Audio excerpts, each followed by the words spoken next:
My name is Ben Burgis. I am the author of a book called Give Them an Argument, Logic for the Left, that's coming out next year from Zer0 Books. And what I'd like to talk about right now is right-wing thought experiments. In other words, arguments that are given by conservatives or libertarians who think that we, leftists, progressives, socialists, oftentimes the people who are making these arguments don't make good distinctions between those categories, but that's a separate issue. That we are being unreasonable in what we say about some subject because we wouldn't say something that would be consistent with that in some imaginary hypothetical situation. All right, so let me give you a sense of what I'm talking about. So here's one example that's from something I saw on Twitter over this summer. It was from a Twitter user calling himself Heisenberg. I assume that he's naming himself after the Bryan Cranston character from Breaking Bad, rather than from the actual Nazi scientist. But in any case, here's what Heisenberg says. Time for some schooling. Let's say there are only two people on an island. If one has to have right to health, you're forcing the other to become a doc. The other has a right to do what he wants, so no one has a right to health. Capiche? And the reason that I even saw this post was because I saw the reply from Chapo Trap House co-host Will Menaker, and Will says, "Libertarian schooling by thought experiment is my favorite genre of dumb guy shit." And in my experience, this is pretty typical of how a lot of leftists respond to right-wing thought experiments. So just going to give one more example, then talk about what I mean and how I think maybe we should respond to them differently. So the other example is from just last month. A lot has gone on since then, but if you remember at the beginning of October, the Kavanaugh hearings were going on, and Alan Dershowitz intervened in the debate about the hearings, and Dershowitz's intervention came in the form of an article that I believe was originally published in the Jerusalem Post, but made it around to a bunch of different outlets, called "What If Kavanaugh Was a Liberal Muslim Accused of Terrorism?" And in this article, he says, "As a law professor for half a century, I tested the consistency and strength of my students' arguments by constructing thought experiments in the form of challenging hypothetical cases. We call them hypos." All right, so the hypo in question is this. President Hillary Clinton nominates the first Muslim American to the Supreme Court. Let's call him Amir Hassan. He is highly qualified, blah, blah, blah, blah, blah. Most Republicans oppose him and accuse him of being a judicial activist. Then several witnesses place him at a mosque at which terrorism was advocated. He claims he went there to hear all sides of the issue. One witness places him in a terrorist training camp, but that account is not corroborated. One final witness identifies him as the man who planted the bomb that blew off his, Dershowitz seems to mean the witnesses, but it's a poorly constructed sentence, his leg at a demonstration.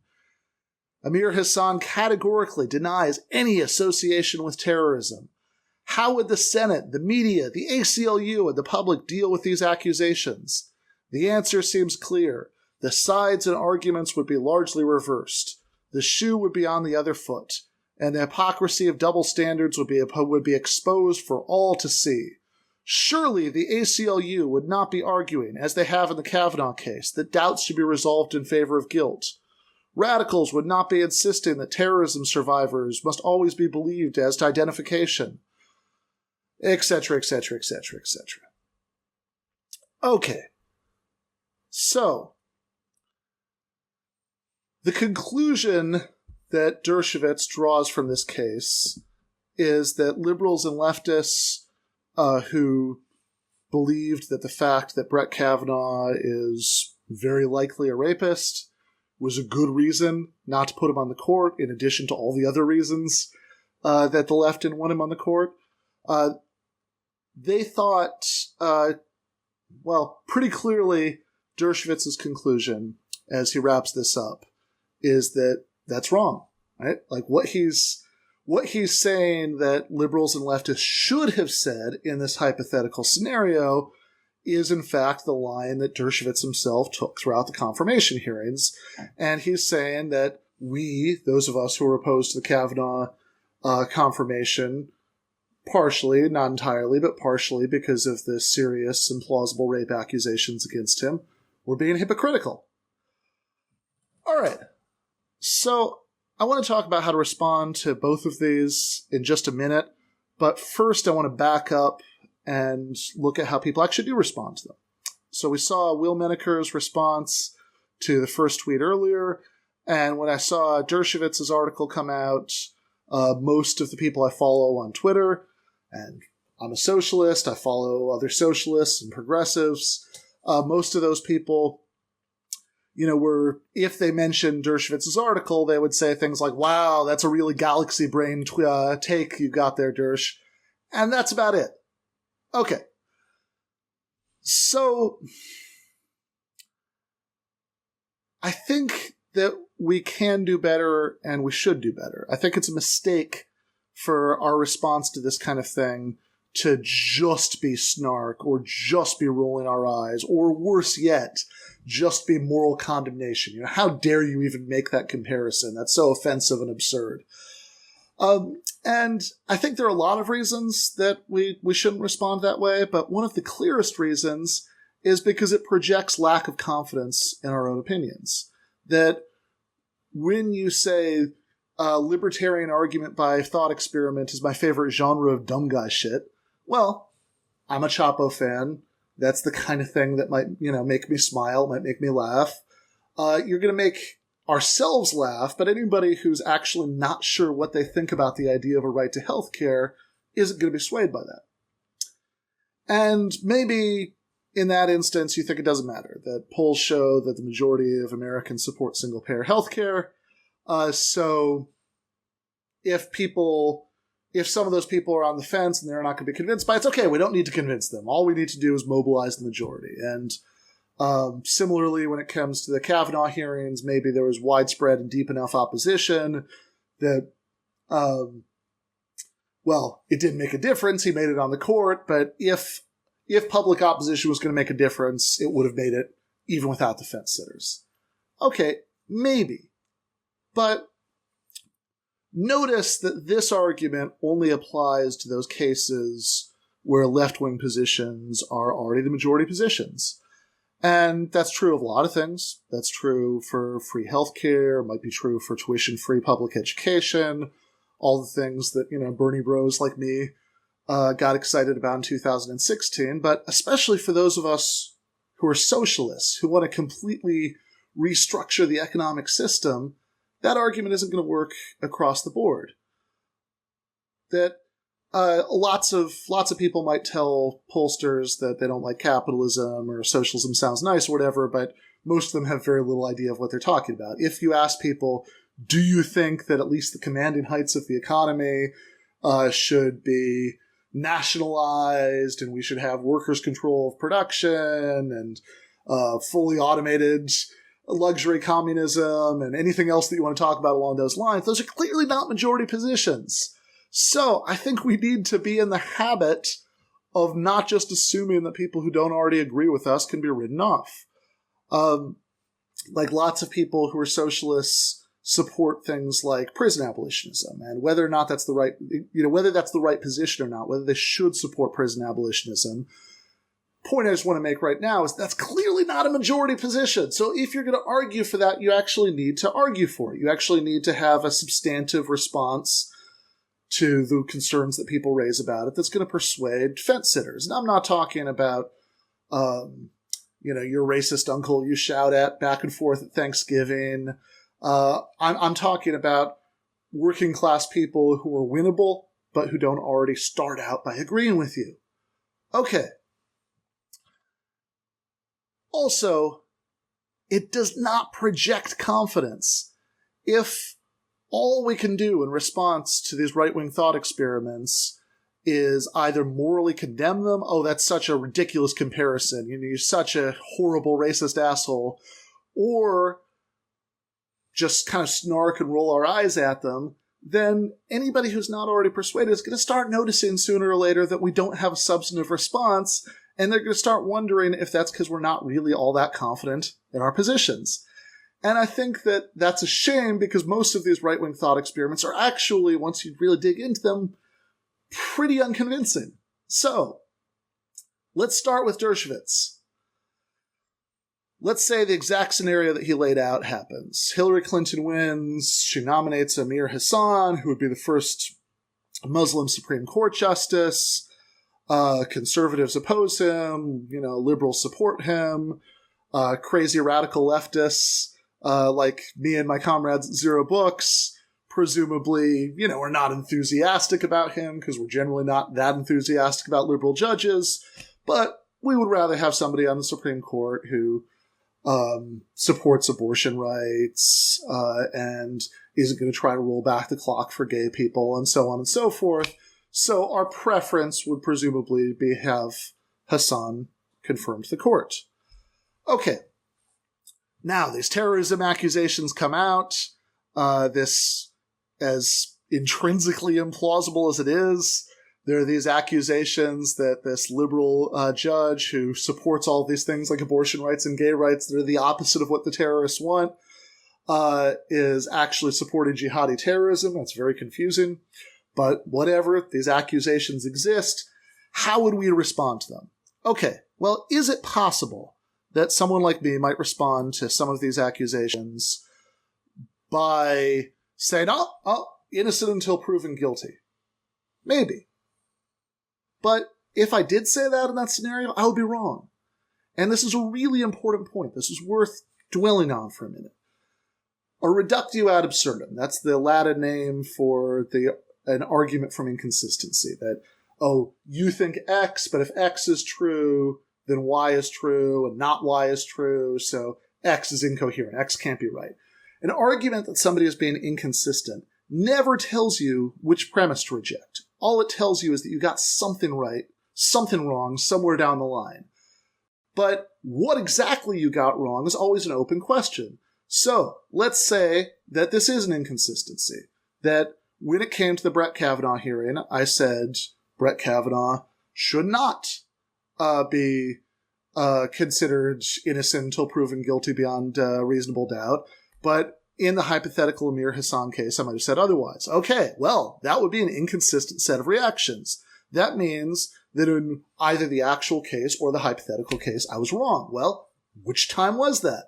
To see which, we actually have to dig into the details. Say, okay, well, does this make sense as a standard for Supreme Court nomination hearings? And the answer is pretty straightforwardly no. That the moral calculation behind innocent until proven guilty by reasonable doubt, beyond reasonable doubt, is that locking up an innocent person in prison or executing an innocent person is such a heinous thing to do that it's significantly less bad for a guilty person not to be locked up than for an innocent person to be locked up. So the classic formulation comes from Blackstone, who says, better that 10 guilty men walk free than that one innocent man is put in prison. Okay, well, are we really going to apply that to Supreme Court nomination hearings? That it's better that, in the Brett Kavanaugh case, generalizing from that it's better that 10 people who actually are rapists get Supreme Court seats than that one non-rapist suffers the terrible indignity of not getting a Supreme Court seat and just being a rock star jurist? No, that doesn't make any sense. So, were I hypothetically, if hypothetical Ben said that Amir Hassan should be considered innocent until proven guilty beyond reasonable doubt, then that would be wrong. The person who would be wrong in that case is hypothetical me.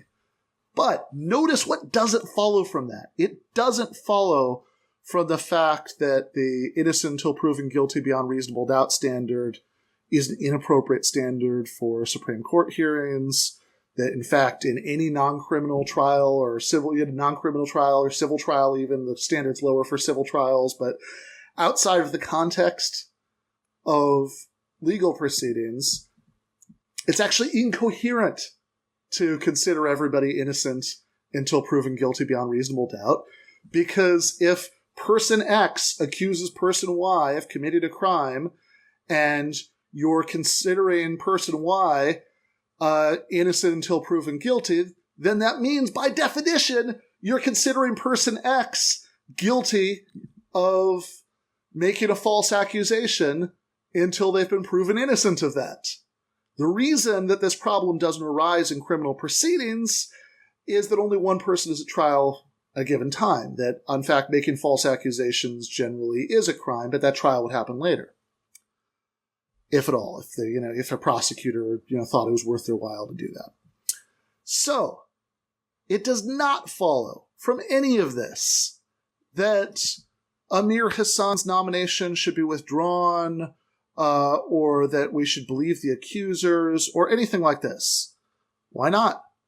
Well, you don't have to believe that somebody is presumptively innocent to think that an accusation against them is probably false. The accusation of rape against Brett Kavanaugh, given everything that we know about the case, is probably true. His own calendar fit his accuser's story better than it fit his. This is the sort of thing that people in his social strata especially get away with all the time. We have abundant reason to believe that. Whereas a liberal judge who consistently rules in the opposite of the way that Al-Qaeda and ISIS would want him to rule, actually being a sleeper agent for Al-Qaeda or ISIS, is fantastically unlikely. So, the risk that we would be putting a terrorist sleeper agent on the Supreme Court is vastly, vastly less than the risk that we would be putting a rapist on the Supreme Court, or that we did put a rapist on the Supreme Court in the Kavanaugh case. Also, the risk that somebody who has done these reprehensible things, may have been involved in this bombing, or at least was present at a terror training camp for it. The risk that that person would be put in this position of power has to be balanced against the risk of feeding into racism and Islamophobia in ways that could have long-term bad effects for American society. There is no analogy in the Kavanaugh case to that there is no general problem of bias against men that we're going to be feeding into, or bias against prep school kids, or maybe there should be more bias against prep school kids, frankly, but these aren't these huge, dangerous social problems that we would be feeding into if Kavanaugh had been withdrawn. Okay, so that's the Kavanaugh case. Let's talk about the island case. Is it the case that if two people, person A and person B, are on this desert island, if person A has a right to health care, that means that person B has to become a doctor? Well, I don't really know what become a doctor means in this case, but does it mean that if person A desperately needs CPR, then person B has a moral obligation to give it to him? I mean, there's certainly no legal infrastructure on the island to force him to give it to him, but yeah, okay. If so, then yes, person A does in fact have a right to health care in the sense that person B, in that sense, has a moral obligation to become a doctor in the sense of giving him CPR. But this is kind of a silly interpretation of what they mean. Granted, Heisenberg's wording strongly suggests that silly interpretation, but let's see if we can address a better argument of Heisenberg's argument than Heisenberg gives. This is called steel manning. So maybe now let's change it so there are three people on the island. Person A, person B, and person C. And person C has been on the island longer than person A and person B, and person C knows everything there is to know about all of the plants that grow on the island that have medicinal properties, and they actually do have a lot of medical knowledge. So, person C has offered to pass this on to person B. Let's say person C is going to die in the next few weeks, so person B really has to get on this. That if person B is going to become a doctor in whatever sense it can there, then he really has to step to and learn all of person C's knowledge. So, does person B have an obligation to become person C's apprentice and learn all this medical knowledge? No, he doesn't. So, does that mean that person A doesn't have a right to health care? What happened to the right to health care? Well, let's think about that. How about other rights that we normally take ourselves to have? Think about Miranda rights. When someone is arrested and the police tell them that you have a right to an attorney, if you can't afford an attorney, one will be appointed for you. Does that mean that because people have this right to legal representation, that therefore some people should be legally obligated to go to law school? No, and nobody thinks that's what it means. Or similarly, are three people on the island. Let's say person A murders person C, and then person B what? Well, does person B have to become a judge, a member of a jury, the prosecutor, the defense attorney, all of the above? Well, no, that's not what any of this means. Why not? Well, the reason why not is what we mean when we say, for example, that you have a right to an attorney, or what we mean when we say you have a right to police and fire protection, or what we mean when we say your kids have a right to go to public schools, that they have a right to education, or what we leftists mean when we say people have a right to health care, is that we think that in any society that isn't facing a shortage of doctors, for example, that has the resources to build some hospitals and ambulances and all that stuff, in any society, in other words, where the only bar to everybody getting medical treatment is that the state won't pay for it, we think the state should pay for it, that it's unjust for the state not to pay for it. When we say that people have a right to some service, what we mean is that in a society that has the resources to provide that service to everybody, that, we're not talking about drafting people to become doctors or drafting people to become firemen in the case of a right to have the fire department come put out the fire. What we mean is that a society that has the resources to provide these services, but that doesn't do so, is acting unjustly. That's what we mean when we say that people have a moral right to health care. That's actually a pretty simple distinction. And it's a shame. It's kind of a self-own that more leftists don't take the time to explain these things, because it makes it look like we're not confident in our positions. It makes us look like we don't have responses to these thought experiments. And frankly, even if you ignore the whole wacky idea that philosophy nerds like me have, that we should be interested in the rational pursuit of truth and all of that stuff, even if you don't care about the pursuit of truth, even if all you care about is just spiting your political enemies, I think that's probably not ideal, but okay, let's work with that. You know what's going to spite your political enemies? Having a good response that you can calmly and confidently give to their objections ultimately is going to piss them off far more than just rolling your eyes and saying, wow, that's a really galaxy brain take. Thanks for watching this Zer0 Books video. If you enjoyed it, you might click on that subscribe button and the bell.